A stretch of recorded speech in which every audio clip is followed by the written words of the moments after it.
We've had a lot of data come in about the Fisker Ocean. Let's break it all down and go through some of your comments. And I'm afraid I have to hold it right there. I have a correction from my last video. In the Q3 earnings call, I said, the price changes that we've spoken about on this channel many times have resulted in an increased interest in the Ultra over the Extreme, increasing the potential revenue from each customer. But the information was the opposite on the screen. The information on the screen was correct. More people are interested in the Extreme, not the Ultra. Sorry about that. Let's get back to the video. Quite unfortunate cancellations are happening, but those canceling would never know or live to experience what they just missed. I started with that comment because Fisker is really playing a game of how bad does the customer service have to be for someone to cancel. But we're going to deep dive into all your comments starting right now. I received the OTA update for my Fisker Ocean 1, or at least I think I did. Software tab still says I have 0.07 though. Mentions of sudden acceleration, battery drain, alarms going off, parking brake not disengaging automatically, and proximity sensor glitches. The car drives great, very responsive, super planted to the ground. Overall, I would recommend the car. Thanks for your comment. I am confused regarding the tax rebate in the USA. My CPA said if you entered a contract before August 16th but took delivery after that date but still in 2022, you could use the old rules. My commenter says, I believe I am eligible. Yes, you qualify. From the IRS website, if you entered into a written binding contract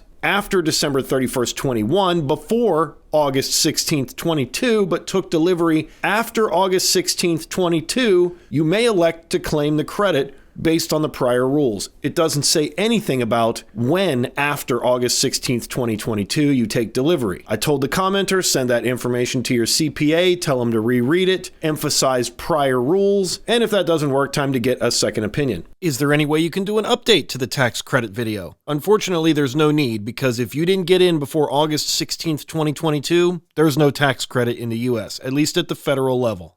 I have a Sport on order since 21, will not commit until NACS plug is added as native hardware. I totally understand. It's even challenging for me to consider trading my Tesla away for a vehicle that has no charging in my state. Thanks for your feedback. I have had my broken Fisker over a month now and no one can take it away to repair it and they don't know how to repair it. If you've had a similar experience, please feel free to share in the comments below. I'm really sorry about this. Social media is one big gripe fest. The speed of information is probably impossible for most companies to keep up with. I agree, but I think Fisker should have known this and could have focused on it at an earlier time. All in all, it's a side effect of being understaffed. Thanks for your feedback. Thank you for the concise summary. I want you guys to know that I try to make the information on this channel quick, easy, and understandable. And if that's something you're into, definitely subscribe. I would really appreciate it. Do you know anybody that analyzes data with the number of problems of specific EVs? I know Consumer Reports does an annual tally, but I'm unaware of any EV-specific resources. But I definitely think that would be worth looking into. Thanks for your feedback. During the earnings call, Fisker didn't directly comment on any of the vehicle problems that users have experienced. This information should be centralized on their website. If Fisker wasn't a public company, I think that is exactly what they would do. But because the share price is so important, it's really hard to admit when you have a problem. At least it's not 2021 when everything from range to dimensions to colors to user interface was a guess. Someone said they ordered a Red Planet Extreme and it's listed as at sea, and they decided not to take delivery of it, switched to the Fisker Ocean 1. That means the Red Planet is on the way to customers right now. So if you've got a Red Planet Extreme ordered, definitely let me know, and congrats on the cool color.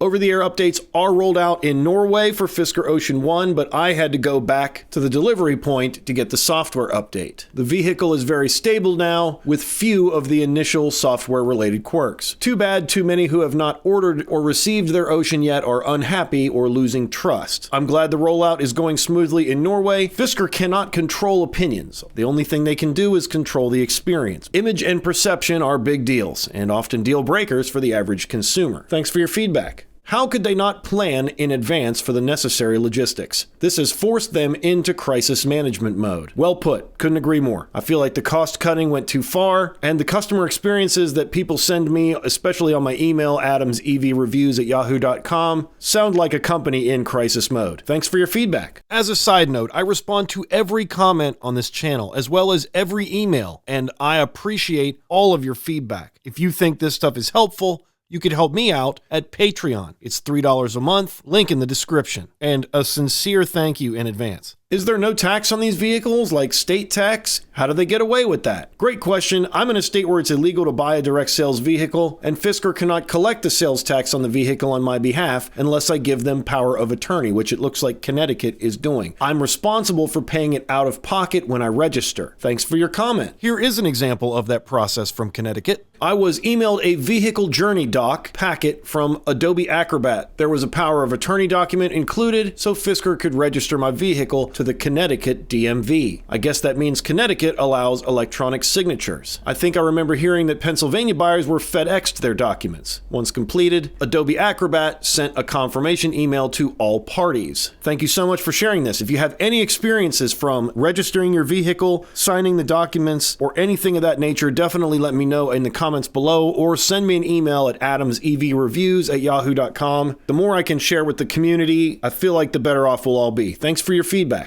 Here are some questions. Are there 2 memory buttons for seat and mirror positions, one for you and one for the wife? Are there any built-in garage door opener sync buttons, or do I have to use the opener that came with the garage door? Is there an option for XM radio? And are there any digital radio stations that can be programmed? The Ocean will eventually have profiles linked with seat, mirror, and steering wheel positions, however, not right now. There are no home link or other garage link options either. Also, no access to satellite radio in the Ocean, but TuneIn does give you the opportunity to save favorites, as well as listen to AM radio, and you can favorite FM stations on the audio bar of your central touchscreen. Check out the video here. When are we getting the power bank functions? Looks like between Q4 of 2023 or 2024. And yes, it will be available on the Sport trim. I watched your whole video and there isn't any mention of the solar roof charging. Fisker unfortunately has not provided the software to monitor the solar roof yet, but it is coming in an update that was confirmed during the Q3 earnings call. You can check that video out in the description. I have a pretty niche requirement for my next car. I'm a surfer and currently drive a Tesla Model 3. The Tesla key card is thin and totally waterproof and easy to take into the ocean. Haha. Before getting the Tesla, I used to wrap my key in a water balloon and keep it on my board shorts, or leave the key on the beach and totally stress out about it. I'd really like to see Fisker come up with an NFC key for such a use case. Fisker is likely going to focus on finishing the software suite before adding any additional features, and I don't think that one's been promised yet, but I do see benefits to that type of key in many situations. Thanks for your feedback. Do you know how long it takes to get an Ocean Extreme delivered if you ordered it today? Fisker should reach out to you with details as your vehicle is being produced and will periodically update you as the manufacturing, shipment, preparation, etc. are completed. And since Fisker has disclosed that this period is 5 to 8 weeks, let's dive a little deeper. Here's one of the customers that sent me some details from their shipment. And they've also done the detective work to break down what the codes mean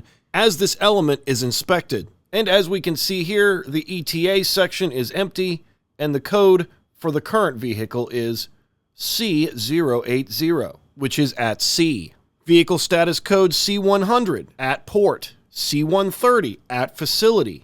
And by this point, I'm sure you're probably confused. So let's walk through what happens. Once your Fisker Ocean is on the boat, it goes to at sea. And our friend of the channel predicts 14 days of travel before the next code, which is at port. Once it's moved to the facility, it will say at facility, at which point your purchase process will start. Then you'll get a delivery date and you'll be able to pick it up. So what we've been able to unpack from this information is that this particular Ocean owner who is getting an Extreme in seagrass, as we can see, is anticipating that Fisker is right about the 5 to 8 week period between the departure of the Austria facility and the delivery of the Ocean to you. So if Fisker has 9,000 vehicles at 100 deliveries a day, that's 90 days from now before you would start that 5 to 8 week process. 8 weeks is 2 months, 90 days is 3 months. So if you order an Ocean Extreme right now and you would like a worst case scenario, you're looking April 2024. I hope that answers your question. Thank you to everyone involved in helping me find this answer. If you have any questions, definitely let me know in the comments below. And if you have any information, please feel free to share as well. Just DC fast charged for the first time to test it out. I was tapped into Electrify America 350 kilowatt charger. Peak speed was 177 kilowatts. Majority of the time, hovered around 170 kilowatts, started charging at 14%, and after 10 minutes had 41%. There's a discrepancy between what the vehicle is pulling and what the stall says it's providing. Thanks for the info. In fact, let's just go to Brian, because I have the footage from his return trip from Cape Cod, and his experience was really similar. 12:31 on Sunday, November 5th, getting ready to leave the Outer Cape to head back to Silver Spring, Maryland.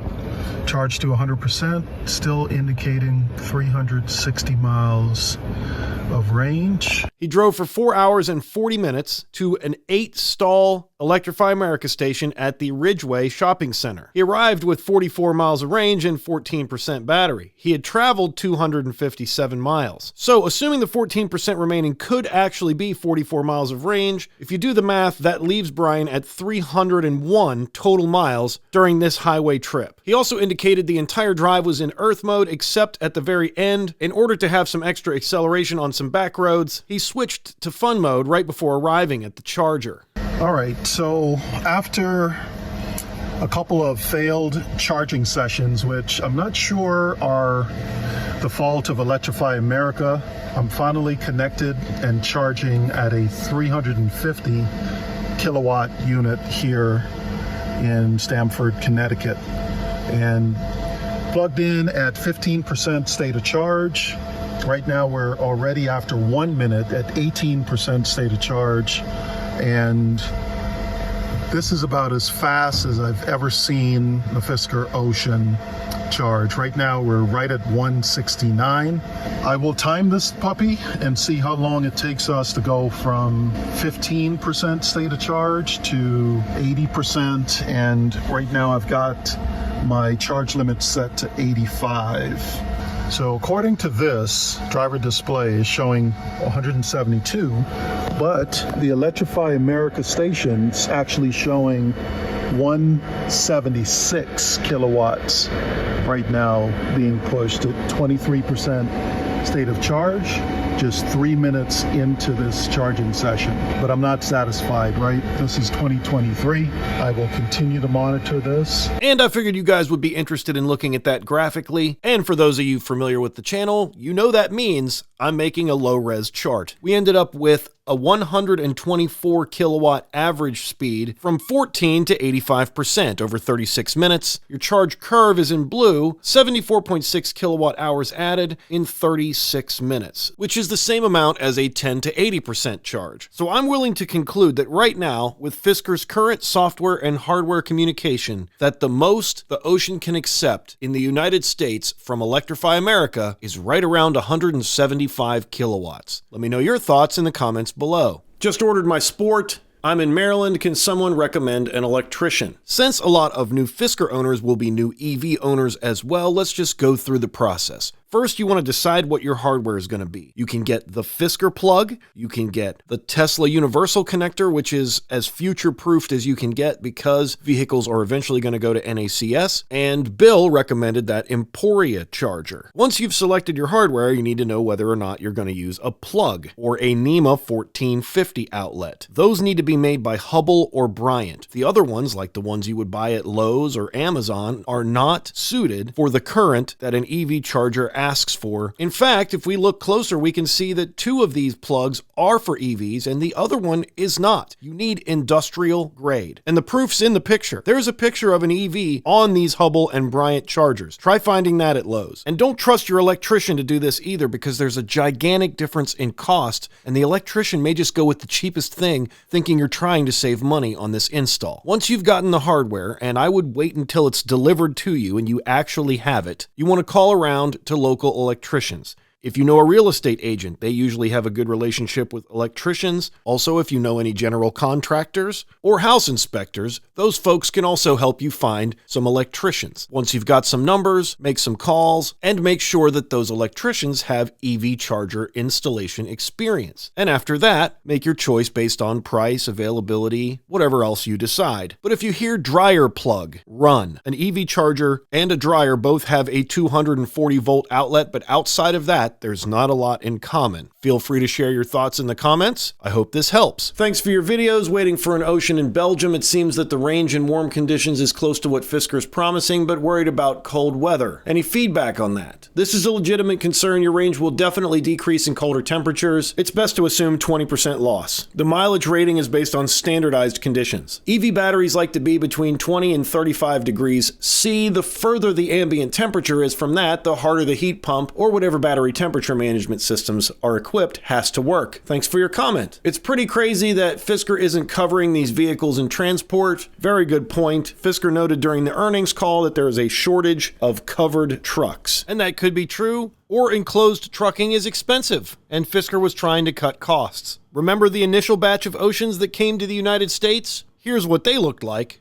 And this is from recently. I think it all stems from the desperation that Fisker has to deliver their vehicles. I just made a video on the Fisker customer experience. Check it out in the description. Can't reverse without seatbelt engaged. I do sometimes use reverse without the seatbelt when navigating 2 tracks for work. Makes it much easier to see how close you are to brush and trees. No one-pedal driving is a big deal for me. Hopefully they add it over the air. The one-pedal driving has been tossed around and was mentioned as an example in an upcoming over-the-air update. I can understand how the safety stuff can be hard to get used to. Thanks for your feedback. Geico didn't have any information in their system about this EV, but then after a reapplication, they were able to get it to go through. If you've had any troubles with insurance and your Fisker Ocean, let me know down in the comments. Subscribe for more and check out an intimate drive with the Fisker Ocean right here. See ya on the next one.